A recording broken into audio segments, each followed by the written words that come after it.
Next topic, unit rate costing standards of resources. The term costing stands for the method of estimation of production cost, which means നമ്മൾ estimation production cost estimate ചെയ്യുന്ന മെത്തേഡിനെയാണ് costing എന്ന് പറയുന്നത്. For estimating direct and indirect cost of a work package or work item, the resources of men, equipment and materials are computed under labor cost, equipment utilization cost and material cost. Labor cost എന്ന് പറയുന്നത് labor effort in man hours into standard labor hourly rate ആണ്. Equipment utilization cost equals to equipment utilization hour into standard equipment hourly rate.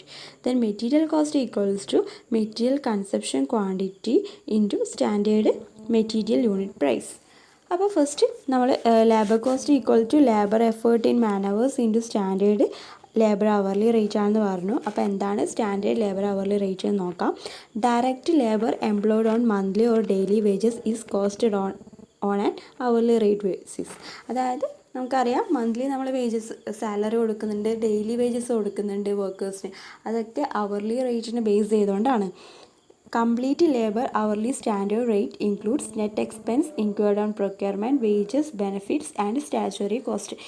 ഈ standard labour hourly rate എന്ന് പറയുന്നത് include ചെയ്തിട്ടുള്ളത് net expense, അതിൽ ചിലവാകുന്ന net expense, പിന്നെ അതുപോലെ wages, പിന്നെ benefits and statutory cost ആയിരിക്കും. The labour hourly standard rate is determined for each category of direct labour employed at the site of production work. അതായത് production വർക്കിൻ്റെ സൈറ്റിൽ directly employ ചെയ്തിട്ടുള്ള എല്ലാ കാറ്റഗറീസിലും വരുന്ന വർക്കേഴ്സിൻ്റെ ഡിഫറെൻറ്റ് കാറ്റഗറീസിലുള്ള വർക്കേഴ്സിന് ആ കാറ്റഗറീസിലുള്ള എല്ലാ കാറ്റഗറീസിനും the labour hourly standard rate determine ചെയ്യും. For costing purpose, direct labor is categorized in foreman or supervisor, highly skilled, skilled, semi-skilled and unskilled. അതായത് കോസ്റ്റിംഗ് പർപ്പസിന് ഡയറക്റ്റ് ലേബറിനെ ഡിഫറെൻ്റ് ആയിട്ട് കാറ്റഗറൈസ് ചെയ്തിട്ടുണ്ട്.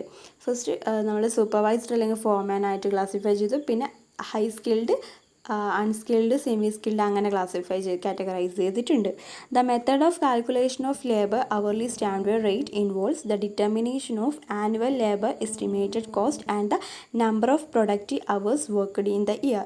So labour hourly standard rate cost equals to annual estimated labour cost divided by annual productive hours ആയിരിക്കും. നമുക്ക് ഈ labour hourly സ്റ്റാൻഡേർഡിനെ തന്നെ സ്റ്റാൻഡേർഡ് കോസ്റ്റ് നമുക്ക് ഡിഫറെൻറ്റ് ടേംസിൽ നമുക്ക് പറയാൻ പറ്റും. നോക്കാം. അപ്പോൾ average hourly labour rate per worker of a crew B, let it be capital letter B equals to A by N, where A എന്ന് പറയുന്നത് hourly labour rate of the crew ആയിരിക്കും and N is the number of workers of the crew. Then crew cost per unit of work denoted by C equals to A by Q, where A is the hourly labor rate of the crew and Q is the quantity of work done in 1 hour. Next എന്ന് പറയുന്നത് standard equipment hourly rate. Standard equipment hourly rate എന്ന് പറയുന്നത് equipment utilization കോസ്റ്റിൽ equals to equipment utilization hour into standard equipment hourly rate ആണ്. So എന്താണ് standard equipment hourly rate എന്ന് നോക്കാം. Equipment rate per hour equals to owning cost per hour plus operating cost per hour ആണ്. So owning cost എന്ന് പറയുന്നത് depreciation ആണ്. Depreciation എന്താണെന്ന് already നമ്മൾ പഠിച്ചു. ഡിപ്രിസിയേഷൻ എന്ന് പറയുന്നത് ഒരു പ്രോപ്പർട്ടിയുടെ യൂസ്ഫുൾനെസ്സിൽ ഉണ്ടാകുന്ന ഗ്രാജുവൽ എക്സോഷൻ. എന്തൊക്കെ ഡിഫറെൻറ്റ് റീസൺസ് ഉണ്ടാവും. ഡീകെ, സ്ട്രക്ചറൽ ഡിറ്റീരിയേഷൻ, ഒബ്സോളസൻസ്, അങ്ങനെ ഡിഫറെൻറ്റ് റീസൺസ് കാരണം ഒരു പ്രോപ്പർട്ടിയിൽ ഉണ്ടാകുന്ന ഗ്രാജുവൽ എക്സോഷനാണ് ഡിപ്രിസിയേഷൻ. ദെൻ ഓപ്പറേറ്റിംഗ് കോസ്റ്റ് എന്ന് പറയുന്നത് it includes operating cost equals to fuel cost plus maintenance cost plus major repair cost plus operators cost plus tyre replacement cost for rubber tyred equipments. Next factors affecting the equipment owning and operating cost. അതിൽ first one എന്ന് പറയുന്നത് state of equipment. State of equipment എന്ന് പറയുന്നത് നമ്മൾ use ചെയ്യുന്ന എക്യുപ്മെൻറ്റിൻ്റെ അതിൻ്റെ life, അത് പുതിയതാണോ old ആണോ ന്യൂ ആണോ ആ ഒരു സ്റ്റേറ്റ്. സെക്കൻഡ് ഫാക്ടർ എന്ന് പറയുന്നത് കോർപ്പറേറ്റ് ക്യാപിറ്റലൈസേഷൻ പോളിസിയാണ്. കോർപ്പറേറ്റ് ക്യാപിറ്റലൈസേഷൻ പോളിസി എന്ന് പറയുന്നത് ഒരു കമ്പനി സെറ്റ് ചെയ്യുന്ന ഒരു പോളിസിയാണ്. എന്തിനാണെന്ന് വെച്ചാൽ അവരൊരു ത്രെഷോൾഡ് വാല്യൂ സെറ്റ് ചെയ്യും. ആ ത്രെഷോൾഡ് വാല്യൂ സെറ്റ് ചെയ്താൽ ആ ത്രെഷോൾഡ് വാല്യൂന് എബോവ് ആണ് വാല്യൂ എങ്കിൽ അതൊരു എന്താ പറയുക ഫിക്സ്ഡ് അസറ്റ് ആയിട്ട് കൺസിഡർ ചെയ്യും. ആൻഡ് ബിലോ ആണെങ്കിൽ അതൊരു എക്സ്പെൻസ് ആവും, ചിലവായിട്ട് കൺസിഡർ ചെയ്യും. ഈ പോളിസി എന്ന് പറയുന്നത് സെറ്റ് ചെയ്യുന്നത് സീനിയർ മാനേജ്മെൻറ്റ്, ആ കമ്പനിയിലെ സീനിയർ മാനേജ്മെൻറ്റ് അല്ലെങ്കിൽ ബോർഡ് ഓഫ് ഡയറക്ടേഴ്സ് ആയിരിക്കും ഈ ക്യാപിറ്റലൈസേഷൻ പോളിസി സെറ്റ് ചെയ്യുക. നെക്സ്റ്റ് എന്ന് പറയുന്നത് third factor source of funding for new പർച്ചേസിന് വേണ്ടിയിട്ടുള്ള ഫണ്ടിങ്ങിൻ്റെ ഡിഫറെൻറ്റ് സോഴ്സസ് ഏതൊക്കെയാണ് അത്. നെക്സ്റ്റ് സൈറ്റ് ഡെലിവേർഡ് പ്രൈസ്, സൈറ്റിലേക്ക് ഡെലിവർ ചെയ്യാനുള്ള ആ ഒരു price. Then purchase implication on corporate taxes, ഓരോ പർച്ചേസിനും ടാക്സ് ഉണ്ടാവും, അപ്പോൾ ആ ടാക്സസ്. പിന്നെ economical planned life in years, ആ നമ്മുടെ ഇതിൻ്റെ എക്കണോമിക്കൽ ലൈഫ്. പിന്നെ resale value. Then annual operational hours contemplated. Past performance record in the case of old equipment ആണെങ്കിൽ അതിൻ്റെ പാസ്റ്റ് പെർഫോമൻസ് എങ്ങനെയാണെന്ന് നോക്കണം. പിന്നെ ജോബ് കണ്ടീഷൻ എങ്ങനെയുള്ളതാണ്. പിന്നെ സ്കിൽ ഓഫ് ഓപ്പറേറ്റേഴ്സ്, ഓരോ എക്യുപ്മെൻറ്റ്സ് ഓപ്പറേറ്റ് ചെയ്യണ വർക്ക്സ് ഒക്കെ നടത്തണമെങ്കിലും ആ ഓപ്പറേറ്റേഴ്സിൻ്റെ ആ ഒരു അവരുടെ എക്യുപ്മെൻറ്റ്സ് മെയിൻറ്റെയിൻ ചെയ്യാനുള്ള ആ ഒരു സ്കില്ല് അതൊരു ഫാക്ടറാണ്. Then repair and maintenance facilities available, equipment ആയിക്കോട്ടെ അതുപോലെ സൈറ്റിൻ്റെ എല്ലാ മെയിൻ്റെനൻസും അതുപോലെ റിപ്പയർ ചെയ്യാനുള്ള ഫെസിലിറ്റീസ് അവൈലബിൾ ആയിരിക്കണം.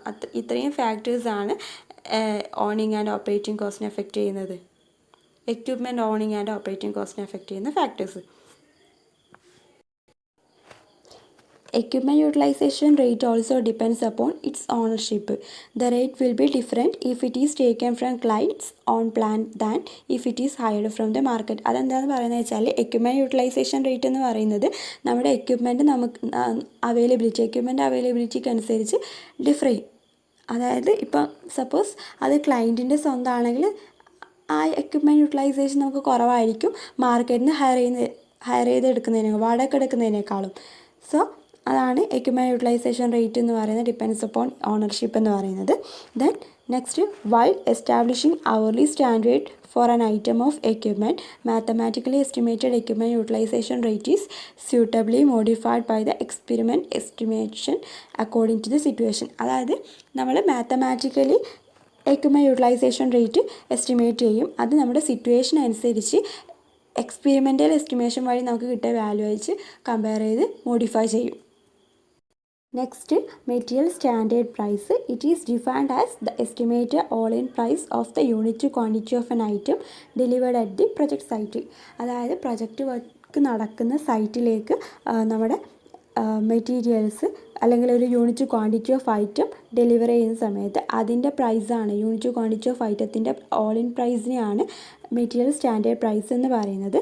ഈ ഓൾ ഇൻ പ്രൈസ് എന്ന് പറയുന്നത് it includes price at the source. അതായത് ഈ ഐറ്റം, ഈ യൂണിറ്റ് ക്വാണ്ടിറ്റി ഓഫ് ഐറ്റം അതിൻ്റെ സോഴ്സിൽ ഉണ്ടാകുമ്പോഴുള്ള പ്രൈസ്, പിന്നെ വേസ്റ്റേജ് കോസ്റ്റ്, പിന്നെ അതുപോലെ ട്രാൻസ്പോർട്ടേഷൻ കോസ്റ്റ് അപ് ടു നമ്മുടെ കൺസ്ട്രക്ഷൻ സൈറ്റിലേക്ക് ഉള്ള ആ ഒരു സൈറ്റിലേക്ക് വരെയുള്ള ട്രാൻസ്പോർട്ടേഷൻ കോസ്റ്റ്, പിന്നെ ടാക്സ് എന്തെങ്കിലും ഇൻക്ലൂഡ് ആയിട്ടുണ്ടെങ്കിൽ അതൊക്കെ ചേർന്നിട്ടുള്ള ഒരു ഓൾ ഇൻ പ്രൈസ് ആയിരിക്കും എന്താ material standard price. Site storage and handling cost from site warehouse to construction sites are covered under the indirect cost. അതായത് നമ്മൾ പർച്ചേസ് ചെയ്ത ഐറ്റംസും മെറ്റീരിയൽസ് എക്യുപ്മെൻറ്റ്സ് എല്ലാം നമ്മൾ സേഫായിട്ട് മെയിൻറ്റെയിൻ ചെയ്ത് വെക്കുക സൈറ്റ് വെയർ ഹൗസിലായിരിക്കും. അപ്പോൾ ആ സൈറ്റിൽ സ്റ്റോറേജ് ചെയ്യാനും പിന്നെ അതിൽ ഹാൻഡിൽ ചെയ്യാനുള്ള കോസ്റ്റ് എന്ന് പറയുന്നത് ഇൻഡയറക്റ്റ് കോസ്റ്റ്. കൺസ്ട്രക്ഷൻ സൈറ്റിലേക്ക് വെയർ ഹൗസിൽ നിന്ന് കൺസ്ട്രക്ഷൻ സൈറ്റിലേക്കുള്ള ആ ഒരു ട്രാൻസ്പോർട്ടേഷൻ, ആ ഒരു ഹാൻഡ്ലിംഗ് കോസ്റ്റൊക്കെ ഇൻഡയറക്റ്റ് കോസ്റ്റിൽ ഇൻക്ലൂഡ് ചെയ്യും.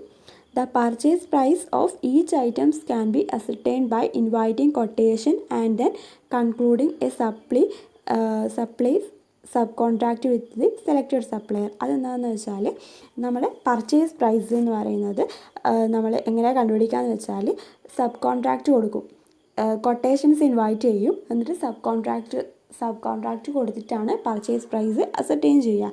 Some items can be priced from standard price catalogs, commercial cost guides and past experience. കുറച്ച് ഐറ്റംസിൻ്റെ പർച്ചേസ് പ്രൈസ് എന്ന് പറയുന്നത് നമ്മൾ പറഞ്ഞു സബ് കോൺട്രാക്റ്റ് വഴിയാണ് കണ്ടുപിടിക്കുക. വേറെ കുറച്ച് ഐറ്റംസ് എന്ന് പറയുന്നത് നമുക്ക് പാസ്റ്റ് എക്സ്പീരിയൻസ്, അതായത് മുമ്പ് ഉപയോഗിച്ചിട്ടുണ്ടെങ്കിൽ ആ ഐറ്റംസ് നമ്മൾ ഉപയോഗിച്ചിട്ടുണ്ടെങ്കിൽ നമുക്ക് അറിയാൻ പറ്റും അതിൻ്റെ പർച്ചേസ് പ്രൈസ് എത്രയാണ്. പിന്നെ അതുപോലെ സ്റ്റാൻഡേർഡ് പ്രൈസ് കാറ്റലോഗ്സ് ഉണ്ടാവും. പിന്നെ കൊമേഴ്ഷ്യൽ കോസ്റ്റ് ഗൈഡ്, അങ്ങനെയുള്ള ഗൈഡനിങ് ചെയ്യുന്ന അങ്ങനെയുള്ള ബുക്സോ അങ്ങനെയുള്ള കാര്യങ്ങളുണ്ടാവും. അതുവഴി നമുക്ക് ഐറ്റംസിൻ്റെ പ്രൈസ് കണ്ടുപിടിക്കാൻ പറ്റും, സ്റ്റാൻഡേർഡ് പ്രൈസ് കണ്ടുപിടിക്കാൻ പറ്റും. Enquiries regarding the purchase price are made by the estimator at the tender stage. The price varies from time to time. അതായത് പർച്ചേസ് പ്രൈസ് എന്ന് പറയുന്നത് ടൈമിനനുസരിച്ച് വാരി ചെയ്യുന്നുണ്ട്. അപ്പോൾ എന്തെങ്കിലും ഈ പർച്ചേസ് പ്രൈസുമായിട്ട് റിഗാർഡ് ചെയ്തിട്ടുള്ള എന്തെങ്കിലും എൻക്വയറീസ് ഉണ്ടെങ്കിൽ അത് അങ്ങനെയുള്ള എൻക്വയറീസ് ചെയ്യുന്നത് എസ്റ്റിമേറ്റർ ആയിരിക്കും. The purchase price depends upon quantity required. എത്ര ക്വാണ്ടിറ്റി ഓഫ് ഐറ്റംസ് ആണ് നമുക്ക് ആവശ്യം, അതിനെ ഡിപ്പെൻഡ് ചെയ്യും purchase price. Then size of each delivery ആ സൈസിനെ ഡിപ്പെൻഡ് ചെയ്യും. പിന്നെ ഡെലിവറി ഡേറ്റിനെ ഡിപ്പെൻഡ് ചെയ്യും. പിന്നെ സ്പെസിഫിക്കേഷൻസ്, ഓരോ ഐറ്റത്തിൻ്റെ സ്പെസിഫിക്കേഷൻ പർച്ചേസ് പ്രൈസിനെ ഡിപ്പെൻഡ് ചെയ്യും. ദെൻ ഷെൽഫ് ലൈഫ്, അതായത് ഷെൽഫ് ലൈഫ് ആൻഡ് സ്റ്റോറേജ്, ആ ഒരു safety. Then payment terms, payment ഏത് രീതിയിലാണ് അതും പർച്ചേസ് പ്രൈസിന് ഡിപ്പെൻഡ് ചെയ്യും. Direct material standard price can best be estimated by the project material manager who is in due course is required to control these prices. അതായത് direct material standard price എന്ന് പറയുന്നത് project material മാനേജറാണ് estimate ചെയ്യൽ. അപ്പോൾ അവരാണ് ശരിക്കും ഈ prices, purchase പ്രൈസും മെറ്റീരിയൽ സ്റ്റാൻഡേർഡ് പ്രൈസസൊക്കെ കൺട്രോൾ ചെയ്യേണ്ടത്. സോ ഒരു പ്രൊജക്റ്റ് മെറ്റീരിയൽ മാനേജർ ആയിരിക്കും direct material standard price estimate ചെയ്യുക.